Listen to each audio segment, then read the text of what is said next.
Everyone, welcome to my YouTube channel. कैसे हैं आप सब? आज हम स्टार्ट कर रहे हैं exercise 6.3 question number 13। Question number 12 तक हमने कंप्लीट कर लिया था। देखिए क्वेश्चन नंबर 13 में क्या दिया हुआ है। D is a point on the side BC of a triangle ABC। इसमें फिगर गिवन नहीं है, इसमें आपको कंस्ट्रक्ट करना है। स्टेटमेंट देखिए, एक ट्राइंगल है ABC, उसकी साइड BC पर D कोई एक पॉइंट है, सच दैट एंगल ADC, जो हमने ट्राइंगल ABC बनाया उससे D को ज्वाइन करो और ADC एंगल बन जाएगा, वो एंगल BAC के इक्वल है। Then we have to show that CA square is equal to CB into CD। First of all तो आपने स्टेटमेंट को रीड करके उसको अंडरस्टैंड करना है कि आपको कंस्ट्रक्ट क्या करना है, गिवन क्या है और आपको फाइनली प्रूफ क्या करना है। प्रूफ करने के लिए किन किन स्टेप्स की नीड है आपको, ठीक है। तो आप देखो यहाँ पर हम ट्राइंगल ABC कंस्ट्रक्ट करते हैं। ट्राइंगल ABC, BC साइड पर उसने कौन सा पॉइंट दिया है, D, तो मैंने यहाँ पे बना दिया ABC। इस पर D एक पॉइंट है on the side BC। Angle ADC, अगर मुझे एंगल ADC चाहिए तो मुझे A को D से ज्वाइन करना होगा, तो मैंने A को D से ज्वाइन कर दिया। अब एंगल ADC कब बनेगा, ये वाला एंगल हो गया। ये कौन सा एंगल हो गया, एंगल ADC। अब ये किसके इक्वल गिवन है, एंगल BAC, मीन्स ये complete angle BAC। Only BAD होता तो ये वाला होता, अगर दिया होता DAC तो ये वाला होता। उसने कहा है BAC, मतलब ये कंप्लीट ट्राइंगल का जो कंप्लीट एंगल है उसके इक्वल गिवन है। और हमें शो क्या करना है, CA square, CA square, CB and CD। देखिए हम इसके लिए क्या करेंगे, जब हमने A को D से ज्वाइन किया, आपको थोड़ा सा आइडिया लगाना होगा। एक ट्राइंगल के अंदर एक और ट्राइंगल बनी है, मींस एक ट्राइंगल के अंदर जब एक और ट्राइंगल बनती है, तो आपने 6.3 के क्वेश्चंस किए होंगे, उसमें आपको पता लगा होगा कि जब एक ट्राइंगल में हम एक और ट्राइंगल कंस्ट्रक्ट करते हैं तो एक एंगल कॉमन आ जाता है। अब अगर मैं ट्राइंगल यहाँ पर DAC लूं, ये ट्राइंगल BAC का एक पार्ट ही है, तो यहाँ पर एंगल C कॉमन आ जाएगा, क्योंकि ये इस ट्राइंगल का भी एंगल है और ये कंप्लीट ट्राइंगल का भी एंगल है। वन एंगल तो ये कॉमन हो गया, इक्वल हो गया।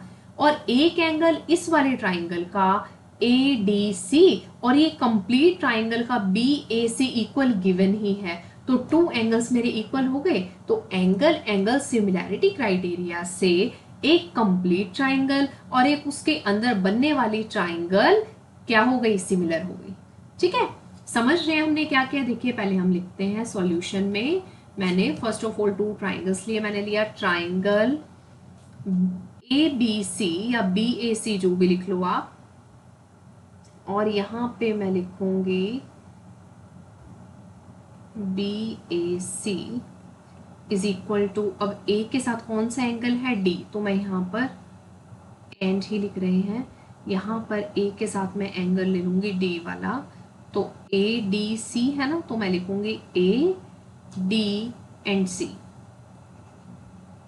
ADC।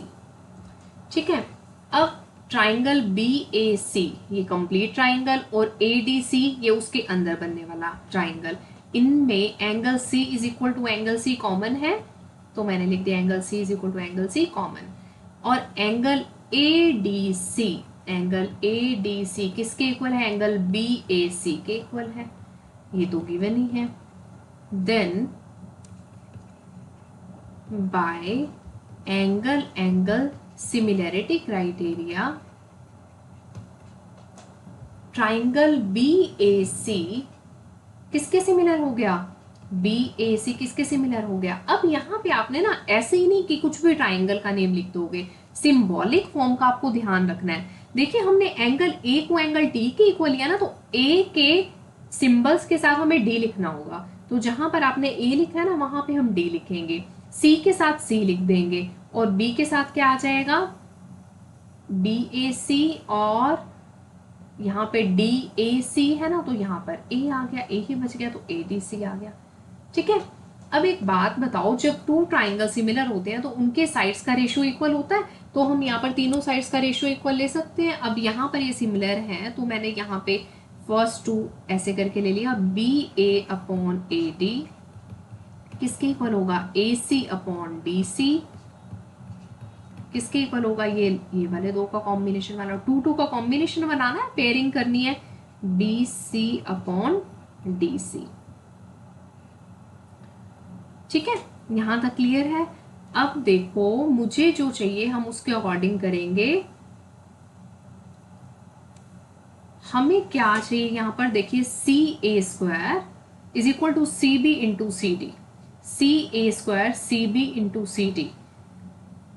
यहां पे मैंने लिया B A upon A D, फिर मैंने लिया ए सी अपॉन डी सी, फिर मैंने ले लिया बी सी अपॉन ए सी, यहां पे आएगा ए सी, यहां डी सी लिख दिया, ए सी आएगा यहां पर।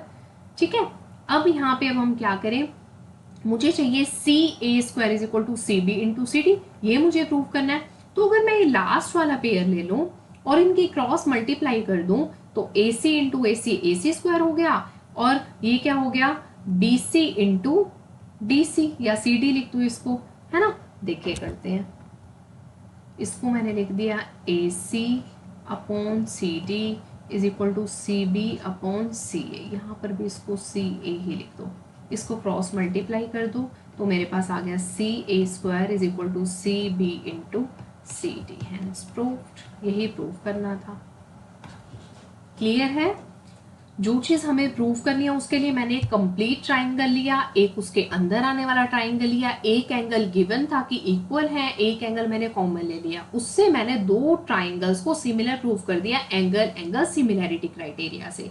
फिर मैंने उनका तीनों साइड्स का रेशियो इक्वल ले लिया, जो चीज मुझे रिक्वायर्ड थी मैंने टू साइड्स का रेशियो इक्वल लेके उनको क्रॉस मल्टीप्लाई कर दिया, मेरे पास आंसर आ गया।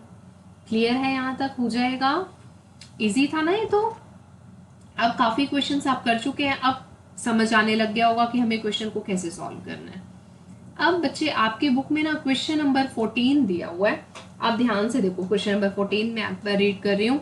Sides A B and A C and median A D of a triangle A B C are proportional to sides PQ and PR and median PM of another triangle PQR.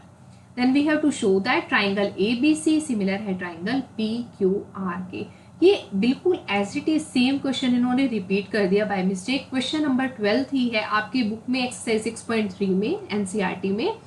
ये 14th question भी same दिया हुआ है। Last video में मैं question number 12 explain कर चुकी हूँ बहुत अच्छे से, फिगर बना के और एक्सप्लेन के, और ये क्वेश्चन इंपॉर्टेंट भी है, छोड़ना मत, इंपॉर्टेंट भी है। तो अगर आपको ये वाला क्वेश्चन फिर से करना है तो आप क्वेश्चन नंबर 12 की लास्ट वीडियो एक बार देख लेना। ठीक है, अब हम चलते हैं क्वेश्चन नंबर 15 पर। देखो क्वेश्चन नंबर 15 में क्या कहा है। A vertical pole of length 6 metre cast a shadow 4 metre long on the ground. देखिए जो पोल है ना उसकी लेंथ है 6 मीटर और शेडो आ रही है 4 मीटर। शेडो तो ऐसे नीचे आएगी ना उसकी, और उसके पोल की लेंथ है 6 मीटर। ठीक है, and at the same time पर ही एक टावर की शेडो आ रही है 28 मीटर। शेडो तो ऐसे हॉरिजॉन्टली आएगी और टावर वर्टिकली आएगा। Then we have to find the height of the tower. अब देखिए हम कैसे बनाएंगे। एक मैंने यहाँ पर पोल कंस्ट्रक्ट किया, इसकी लेंथ मैंने 6 मीटर ली और यहाँ पर इसकी शेडो आ रही है लाइक 4 मीटर। और ये क्या है, ये कौन सी लेंथ हो गई हमारे पास, ये हाइट हो गई लाइक सन, ग्राउंड से सन की हाइट हो गई। ठीक है, और उसके बाद यहाँ पर मैंने लिया, ये मुझे टावर की हाइट नहीं पता क्या है, इसको मैंने एक्स एज्यूम कर लिया। इसकी शेडो उसने दी हुई है 28 मीटर। जो शेड, इतना ध्यान रखना, जो पोल है वो वर्टिकली होगा तो उसकी मैंने हाइट ले ली। हाइट दी हुई थी स्टार्टिंग में 6 मीटर, सेकंड में मुझे हाइट फाइंड आउट करनी है। जो शेडो है वो हॉरिजॉन्टली आएगी, 28 मीटर है। लाइक मैंने इसको ट्राइंगल शेप में दे दिया ABC PQR। अब आप इन दोनों ट्राइंगल्स में देखिए ABC और PQR में जो ये वाला एंगल है ये तो 90 डिग्री का है ना, वर्टिकली है, 90 डिग्री का एंगल हो गया। तो angle B is equal to angle, यहाँ पे सॉल्यूशन में हम लिख लेते हैं angle B is equal to angle Q, because 90 degree के हैं दोनों। Angle C is equal to angle R, क्योंकि जो height of sun from the ground है वो तो दोनों केसेस में सेम ही रहेगी ना, ग्राउंड से सन की हाइट तो उतने ही डिस्टेंस पर रह रहा है, तो angle C is equal to angle R भी इक्वल है। तो एंगल सिमिलैरिटी क्राइटेरिया से हमारे पास ट्राइंगल ABC किसके सिमिलर हो गया, ट्राइंगल PQR के सिमिलर हो गया। अगर ये सिमिलर है तो दोनों साइड्स का रेशियो भी, तीनों साइड्स का रेशियो भी इक्वल होगा। तो मैं लिख सकती हूँ AB upon PQ, AB upon PQ is equal to BC upon QR, BC upon QR। अब यहाँ पर हम वैल्यूज पुट कर देते हैं, AB 6 upon PQ X, BC 4 and QR 28। ठीक है, 4 से 28 को कैंसिल कर दो, 4 1 जा 4, 4 7 जा 28, क्रॉस मल्टीप्लाई कर दो x की वैल्यू फाइंड आउट करने के लिए, x की वैल्यू होगी 7 इंटू 6 42 मीटर, है ना। ये आंसर आ गया, मीन्स उस पोल की लेंथ कितनी थी, 42 मीटर थी। कर सकते हो, इस टाइप से कुछ भी क्वेश्चन दे सकता है, टू ट्राइंगल्स की फॉर्म में होगा, या तो आपको शेडो की लेंथ निकालनी होगी या वर्टिकल पोल की लेंथ निकालनी होगी, उन दोनों को सिमिलर प्रूव करो, साइड्स का रेशियो लो, जो चीज रिक्वायर्ड है वो हम फाइंड आउट कर सकते हैं, हो जाएगा। Okay, now come to the question number 16। This is the last question of your exercise. If AD and PM are medians of a triangle ABC and PQR, where ABC similar है triangle PQR के, then we have to prove that AB upon PQ is equal to AD upon PM। देखिए इसमें भी figure नहीं है, two triangles की बात की हुई है तो हम टू ट्राइंगल्स कंस्ट्रक्ट कर रहे हैं, ABC एंड PQR। देखिए क्या आएगा इसमें, ABC ABC और इधर मेरे पास आ गया PQ एंड R। इसमें क्या कह रहा है, AD and PM are the medians of a triangle. AD median है, यहाँ पर मैंने AD मीडियन बना ली, PM भी मीडियन है, PM मैंने मीडियन बना ली। ये टू मीडियंस है ट्राइंगल ABC और PQR की, और गिवन क्या है कि ट्राइंगल ABC सिमिलर है ट्राइंगल PQR के। गिवन में क्या आ जाएगा, दोनों ट्राइंगल सिमिलर है, कंप्लीट ट्राइंगल आपको सिमिलर दे रखा है, ट्राइंगल ABC सिमिलर है ट्राइंगल PQR के।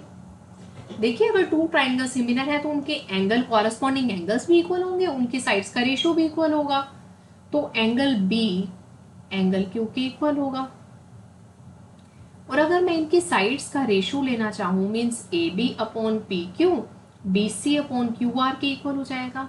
Because these two triangles are similar, then we can write AB upon PQ, AB upon PQ किसके इक्वल हो जाएगा, BC अपॉन QR के।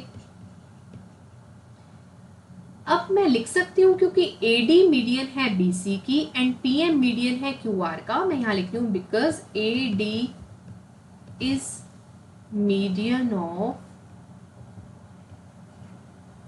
BC and PM is median of QR।